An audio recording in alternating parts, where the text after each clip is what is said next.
عربوں کی اقتصادی حالت۔ جزیرہ نما عرب کا اکثر علاقہ وسیع اور دور تک پھیلے ہوئے صحراؤں پر مشتمل ہے، اس لیے وہاں زراعت نہ ہو سکی سوائے اطراف و اکناف کے علاقوں کے۔ خاص طور پر یمن اور شام کے علاقوں میں زراعت بہت اچھی ہوتی ہے۔ علاوہ ازیں کچھ نخلستان ہیں جو جزیرہ نما عرب میں پھیلے ہوئے ہیں۔ دیہاتی زندگی میں بڑا کام اونٹوں اور بکریوں کا پالنا تھا۔ گھاس اور چارے کی تلاش میں قبائل سرگردان رہتے تھے، اپنے خیموں کے سوا ان کے لیے کہیں قرار نہ تھا۔ صنعت و حرفت کے میدان میں عرب سب اقوام سے پیچھے تھے۔ وہ صنعت و حرفت کو حقیر سمجھتے تھے، اس لیے صنعت و حرفت کا کام عجمیوں اور غلاموں کے سپرد کیے ہوئے تھے۔ یہاں تک کہ جب بیت اللہ کی تعمیر کا معاملہ پیش آیا تو بھی ایک قبطی آدمی سے معاونت لی گئی جو جدہ کے پاس سمندر میں ڈوب جانے والے جہاز سے زندہ بچ گیا تھا اور مکہ میں مستقل رہائش اختیار کر چکا تھا۔ فقہ السیرۃ النبویہ الدکتور الغزبان، صفحہ نمبر 60۔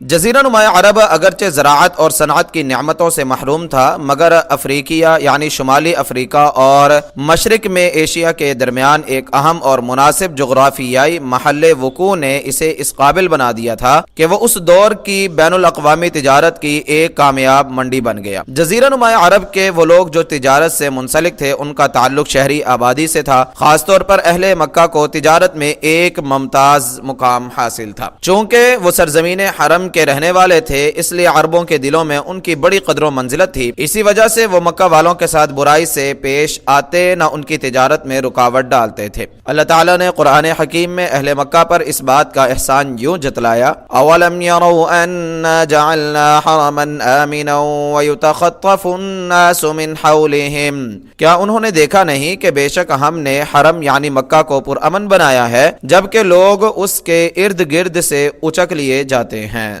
سورہ عنکبوت آیت نمبر 67۔ قریش کے دو بڑے تجارتی قافلے مشہور تھے، ایک موسم سرما میں یمن کی طرف جاتا تھا اور دوسرا موسم گرما میں شام کی طرف۔ قریش بڑا پرامن سفر کرتے تھے، جبکہ ان کے ارد گرد سے لوگ اغوا ہو جایا کرتے۔ یہ دونوں تجارتی قافلے ان تجارتی قافلوں کے علاوہ تھے جو سارا سال جاری رہتے تھے۔ فرمان الہی ہے: لإيلاف قريش إيلافهم رحلة الشتاء والصيف۔ قریش کے مانوس ہونے کی وجہ سے، یعنی ان کے سردی اور گرمی کے سفر سے مانوس ہونے کی وجہ سے۔ سورہ قریش آیت نمبر 1-2۔ تجارتی قافلے لوبان، عود یعنی خوشبوؤں کے لیے آگ میں جلانے والی اشیاء، گوند، گرم مسالے، کھجوریں، عطریات، لکڑی کا سامان، ہاتھی دانت، آبنوس، پتھر کے نگینے، چمڑا، یمنی چادریں، ریشمی لباس اور اسلحہ وغیرہ جو عرب میں ملتا تھا یا باہر سے درآمد کیا جاتا تھا حاصل کرتے اور شام اور فلسطین لے جاتے۔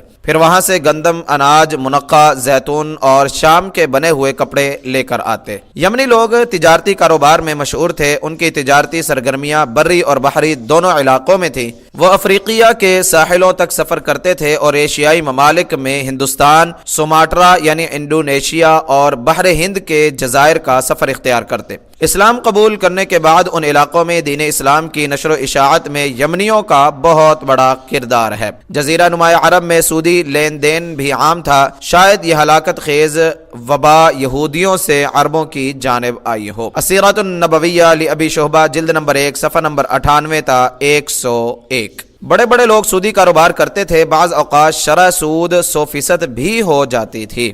دراسہ تحلیلیہ لشخصیت الرسول صلی اللہ علیہ وسلم للدکتور قلعجی، صفحہ نمبر 19۔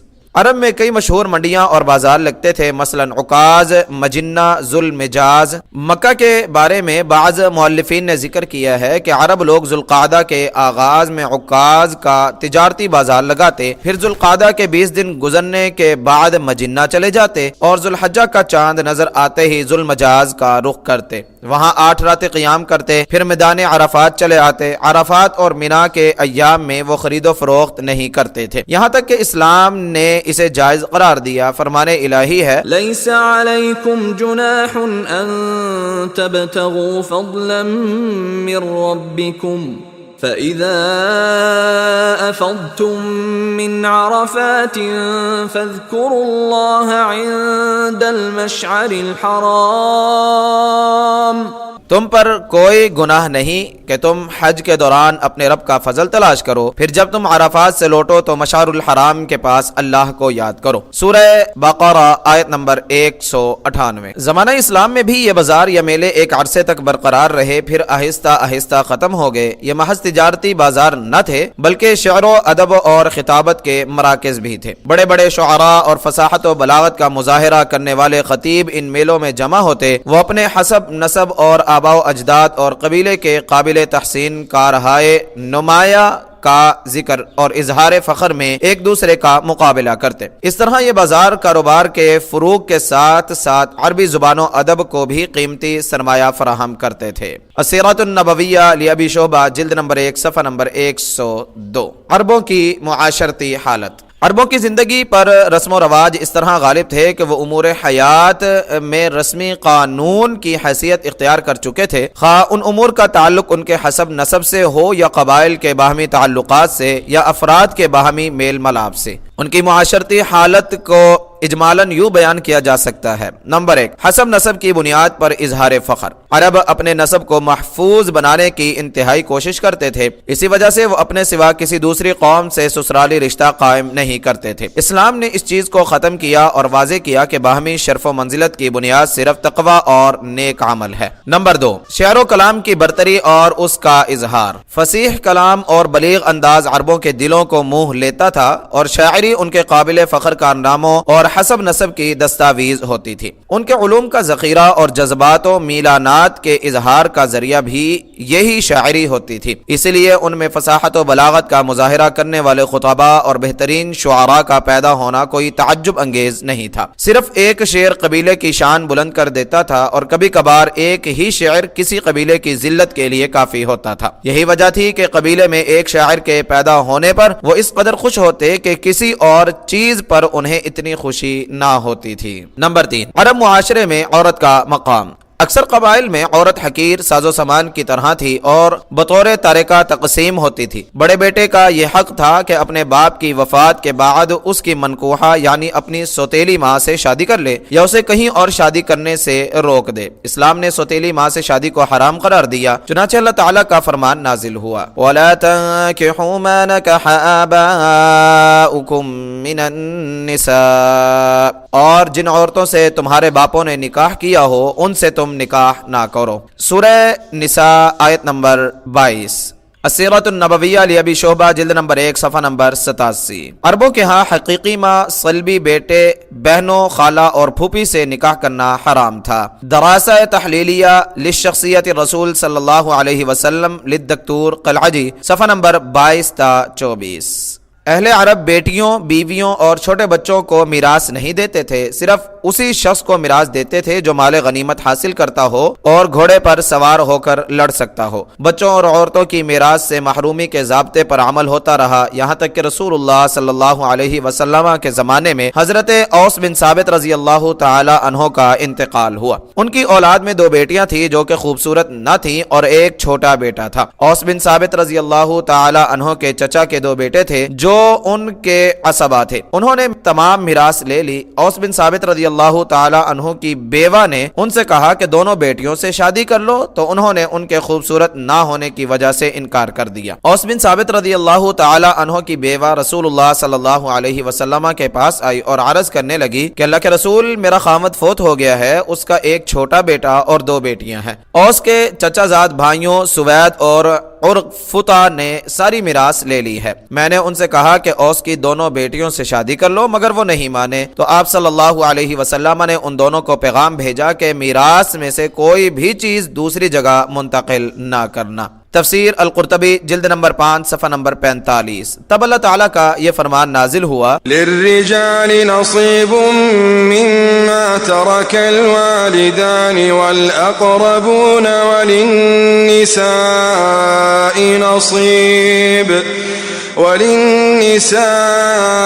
نصیب مما ترك الوالدان والأقربون مما قل منه أو كثر نصيبا مفروضا. مردوں کے لیے اس مال میں حصہ ہے جو ماں باپ اور رشتہ دار چھوڑ جائیں، اور عورتوں کے لیے بھی حصہ ہے اس مال میں جو ماں باپ اور رشتہ دار چھوڑ جائیں، یعنی یہ چھوڑا ہوا مال تھوڑا ہو یا زیادہ، اس میں ہر ایک کا مقرر کیا ہوا حصہ ہے. سورہ نساء آیت نمبر 7. عربوں کے لیے بیٹیاں باعث عار تھیں، کیونکہ بیٹی جنگ کے لیے جا سکتی تھی، نہ حملے کی صورت میں مرکز کا دفاع کر سکتی تھی، اور نہ مردوں کی طرح محنت کر کے مال کما سکتی تھی، اور اگر دشمن کی قید میں چلی جاتی تو کئی ہاتھوں کا کھلونا بن جاتی، بلکہ بعض اوقات اسے عصمت فروشی پر مجبور کیا جاتا اور اس کا آقا عصمت فروشی سے حاصل ہونے والے مال کے ساتھ اپنی دولت میں اضافہ کرتا. یہ بات عربوں کے ہاں کوئی جرم نہ تھی. یہی وجہ تھی کہ اگر کسی کے ہاں بیٹی پیدا ہوتی تو وہ باپ کے لیے غم، پریشانی اور شرمندگی کا سبب بنتی. قرآن حکیم نے ہمیں اس شخص کی کیفیت بتائی ہے جس کے ہاں بیٹی پیدا ہوتی. فرمان الہی ہے وَإِذَا بُشِّرَ أَحَدُهُم بِالْأُنثَىٰ ظَلَّ وَجْهُهُ مُسْوَدًّا وَهُوَ كَظِيمٌ. اور جب ان میں سے کسی کو بیٹی کی بشارت دی جائے تو اس کا چہرہ سیاہ پڑ جاتا ہے اور وہ غم و غصے سے بھرا ہوتا ہے. سورہ نحل آیت نمبر 58. اکثر تو یہی فیصلہ کرتے کہ بیٹی کو زندہ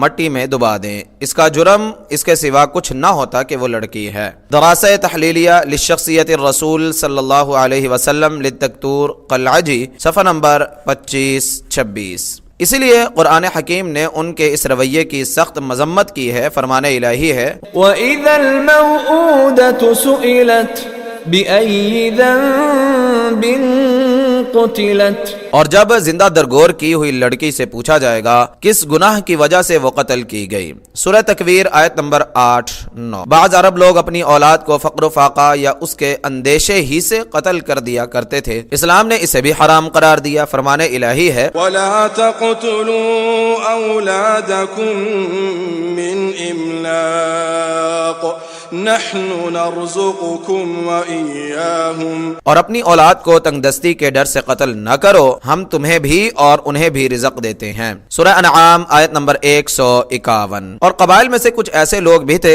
جو اس منحوس فعل کو بہت قبیح سمجھتے تھے اور وہ اپنی بیٹیوں کو زندہ درگور نہیں کرتے تھے. ان میں سے ایک زید بن عمر بن نفیل تھے. السیرۃ النبویہ لابی شعبہ جلد نمبر 1 صفحہ نمبر 92. بعض قبائل عورت کا احترام بھی کرتے تھے، شادی کے معاملات میں اس سے رائے لیتے تھے. آزاد عرب عورت اپنے شوہر کے سوا کسی اور کی آغوش کو نہایت ناپسند کرتی تھی. عورتوں میں بھی شجاعت کے جوہر پائے جاتے تھے. وہ جنگ کرنے والے مردوں کے ساتھ میدان جنگ میں جاتی، لڑائی کے لیے ان کے جذبات کو ابھارتی اور بوقت ضرورت جنگ میں عملی طور پر شریک بھی ہوتی. دیہاتی عرب عورت اپنے خاوند کے ساتھ مل کر جانوروں کی دیکھ بھال کرتی اور انہیں پانی پلانے کے لیے لے جاتی. روئی اور اون کاتتی، کپڑے بنتی، چادریں اور لباس بناتی، مگر عزت و ناموس پر آنچ نہ آنے دیتی. السیرۃ النبویہ لابی شعبہ جلد نمبر 1 صفحہ نمبر 88. نمبر 4. نکاح. عربوں کے ہاں کئی قسم کے نکاح رائج تھے. ان میں سے کوئی بھی طریقہ نکاح اختیار کر لیا جاتا اور اسے عجیب نہ سمجھا جاتا. سیدہ عائشہ رضی اللہ تعالی عنہا نے ان اقسام کا ذکر کیا ہے. وہ فرماتی ہیں جاہلیت میں 4 قسم کے نکاح تھے. ایک نکاح تو وہی تھا جو آج کل لوگ کر رہے ہیں. ایک شخص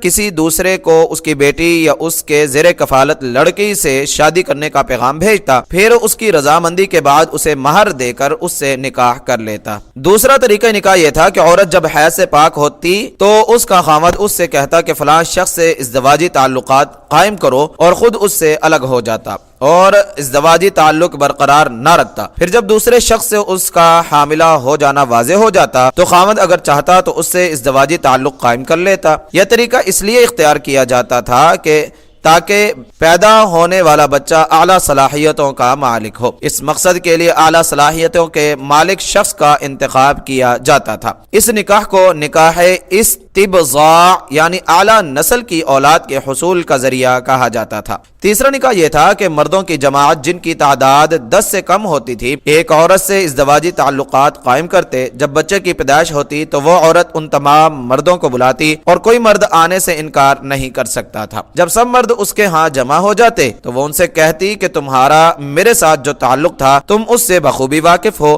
میرے ہاں بچہ پیدا ہوا ہے. پھر جس مرد کا وہ چاہتی نام لے کر کہتی کہ یہ بچہ تمہارا ہے. اس طرح اس بچے کا نسب اس مرد سے جوڑ دیا جاتا اور وہ مرد اس کا انکار بھی نہیں کر سکتا تھا. چوتھا طریقہ نکاح یہ تھا کہ بعض عصمت فروش عورتیں اپنے گھروں کے باہر بطور علامت جھنڈے لگا دیا کرتی تھیں. بہت سے لوگ ان کے پاس یعنی بدکاری کے لیے آتے، وہ کسی کو نہ روکتی. ہر کوئی ان کے پاس آ سکتا تھا. جب ان میں سے کسی عورت کے ہاں بچہ پیدا ہوتا تو اس عورت کے پاس آنے والے تمام مردوں کو جمع کیا جاتا اور ایک قیافہ شناس کو بلایا جاتا جو بچے اور باپ کی مشابہت دیکھ کر فیصلہ کرتا. پھر جس شخص کے بارے میں وہ فیصلہ کر دیتا اس بچے کا نسب اس کے ساتھ ملا دیا جاتا، اسے اسی کی اولاد سمجھا جاتا اور وہ شخص راہ فرار اختیار نہیں کر سکتا تھا. جب محمد الرسول اللہ صلی اللہ علیہ وسلم کو حق کے ساتھ مبعوث فرمایا گیا تو آپ نے جاہلیت کے تمام نکاحوں کو ختم کر دیا، صرف اس طریقہ نکاح کو باقی رکھا جس پر آج لوگ عمل کر رہے ہیں.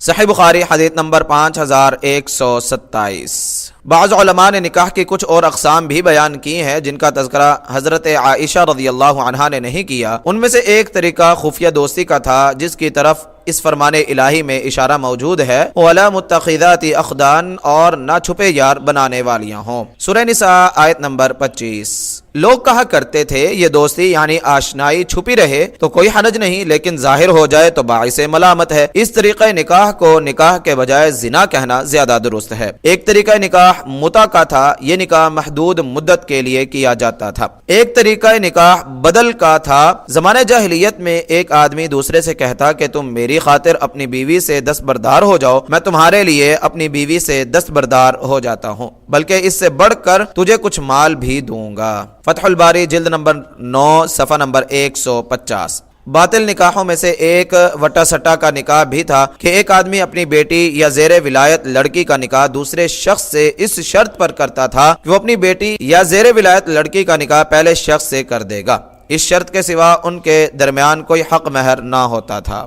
السیرۃ النبویہ لابی شعبہ جلد نمبر 1 صفحہ نمبر 90. عربوں کے ہاں ایک آدمی کے نکاح میں دو بہنوں کا یکجا ہونا جائز تھا. وہ اسے بھی جائز سمجھتے تھے کہ ایک آدمی اپنے نکاح میں بغیر کسی تعداد کی پابندی کے جتنی عورتیں چاہے جمع کر لے، اور عرب معاشرے میں ایسے لوگ بے شمار تھے جن کی 4 سے زائد بیویاں تھیں.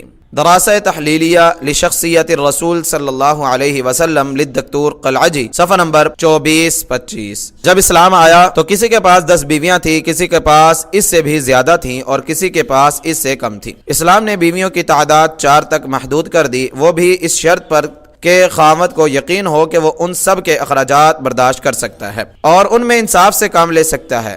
اگر خاوند کو ڈر ہو کہ وہ عدل قائم نہیں کر سکے گا تو اسے حکم دیا کہ صرف ایک پر اکتفا کرے. عہد جاہلیت میں عرب لوگ بیویوں کے درمیان انصاف نہیں کرتے تھے بلکہ ان کے ساتھ برا سلوک کرتے اور ان کے حقوق غصب کرتے. اسلام نے بیویوں کو انصاف دلایا اور ان کے ساتھ حسن سلوک کی نصیحت کی اور ان کے لیے ایسے حقوق مقرر کیے جو کبھی ان کے خواب و خیال میں بھی نہ تھے. السیرۃ النبویہ لابی شعبہ جلد نمبر 1 صفحہ نمبر 88. نمبر 5. طلاق. عرب کثرت سے طلاق دینے کے عادی تھے. ان کے ہاں طلاق دینے کے لیے کوئی تعداد متعین نہ تھی. ایک شخص اپنی بیوی کو طلاق دیتا، پھر اس سے رجوع کر لیتا، پھر طلاق دے دیتا، پھر رجوع کر لیتا. یہ سلسلہ یوں ہی چلتا رہتا. نہ عورت کو حقوق زوجیت حاصل ہوتے اور نہ آزادی کہ دوسری جگہ نکاح کر سکے. اسلام کے آغاز تک یہی طریقہ جاری رہا. دراسہ تحلیلیہ لشخصیت رسول صلی اللہ علیہ وسلم للدکتور قلعجی صفحہ نمبر 25. آخر کار اللہ تعالیٰ نے یہ آیت نازل فرمائی. الطلاق مرتان فإمساك بمعروف أو تسريح بإحسان ولا يحل لكم أن تأخذوا مما آتيتموهن شيئا إلا أن يخافا ألا يقيما حدود الله فإن خفتم ألا يقيما حدود الله فلا جناح عليهما فيما افتدت به تلك حدود الله فلا تعتدوها ومن يتعد حدود الله فأولئك هم الظالمون. طلاق یعنی رجعی 2 مرتبہ ہے. پھر یا تو عورت کو دستور کے مطابق روک لیا جائے یا بھلائی کے ساتھ چھوڑ دیا جائے، اور تمہارے لیے یہ جائز نہیں کہ تم انہیں جو دے چکے ہو اس میں سے کچھ واپس لو، الا یہ کہ دونوں کو ڈر ہو کہ وہ اللہ کی حدیں قائم نہ رکھ سکیں گے. پس اگر تمہیں ڈر ہو کہ وہ دونوں اللہ کے حدیں قائم نہ رکھ سکیں گے تو ان دونوں پر کوئی گناہ نہیں کہ عورت فدیے میں وہ مال دے کر خلا حاصل کر لے۔ یہ اللہ کی حدیں ہیں، سو تم ان سے آگے نہ بڑھو، اور جو لوگ اللہ کی حدوں سے تجاوز کرتے ہیں وہی ظالم ہیں۔ سورہ بقرہ آیت نمبر 229۔ اسلام نے طلاقوں کی تعداد متعین کر دی اور خاوند کو یہ موقع دیا کہ اگر طلاق دے کر اس نے غلط فیصلہ کیا ہے تو اس کی تلافی کر سکے، اور اسے اپنی مطلقہ بیوی کے ساتھ 2 مرتبہ رجوع کا حق دیا۔ اگر وہ تیسری بار طلاق دے دیتا ہے تو رشتہ نکاح مکمل طور پر منقطع ہو جائے گا۔ یہ عورت اپنے سابقہ خاوند کے لیے حلال نہیں رہے گی، سوائے اس صورت کے کہ وہ کسی اور شخص سے نکاح کرے اور رخصتی کے بعد اتفاقاً وہ خاوند فوت ہو جائے یا اس عورت کو طلاق دے ڈالے تو یہ دوبارہ پہلے خاوند سے نکاح کر سکتی ہے۔ قرآن حکیم میں ہے فَإِن طَلَّقَهَا فَلَا تَحِلُّ لَهُ مِن بَعْدُ حَتَّى تَنكِحَ زَوْجًا غَيْرَهُ فَإِن طَلَّقَهَا فَلَا جُنَاحَ عَلَيْهِمَا أَن يَتَرَاجَعَا إِن ظَنَّا أَن يُقِيمَا حُدُودَ اللَّهِ وَتِلْكَ حُدُودُ اللَّهِ يُبَيِّنُهَا لِقَوْمٍ يَعْلَمُونَ۔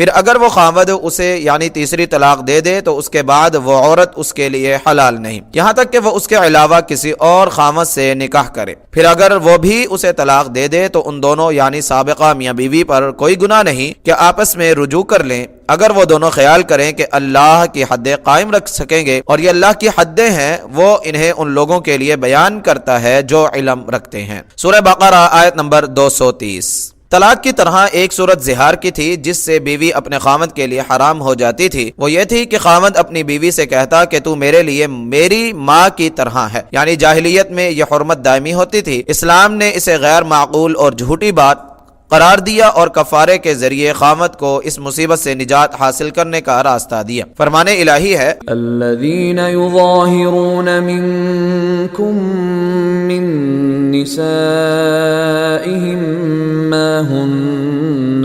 أمهاتهم إن أمهاتهم إلا اللائي ولدنهم وَإِنَّهُمْ لَيَقُولُونَ مُنكَرًا مِنَ الْقَوْلِ وَزُورًا۔ تم میں سے جو لوگ اپنی بیویوں سے زہار کرتے ہیں وہ ان کی مائیں نہیں، ان کی مائیں تو وہی ہیں جنہوں نے انہیں جنا، اور بے شک وہ ناگوار بات اور جھوٹ کہتے ہیں۔ سورہ مجادلہ آیت نمبر 2۔ السیرۃ النبویہ لابی شعبہ جلد نمبر 1 صفحہ نمبر 91۔